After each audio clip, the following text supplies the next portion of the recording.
तो हम open shot download करने के लिए गूगल खोलेंगे। गूगल खोलने के बाद हम ओपन शॉट डाउनलोड सर्च करेंगे और सर्च करने के बाद जैसे कि देख रहे हैं ऐड पे ADAD लिखा रहा है, हमें यहाँ नहीं करना, हमें OpenShot.org पे जाना है और उसकी रियल वेबसाइट यही है।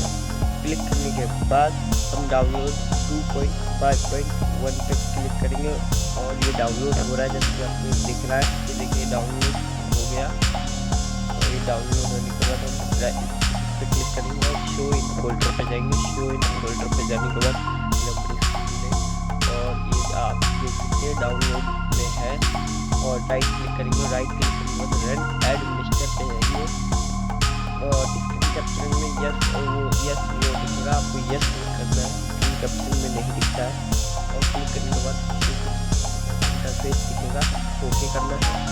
ओके करने के बाद I accept the agreement, next और इंस्टॉल करना है।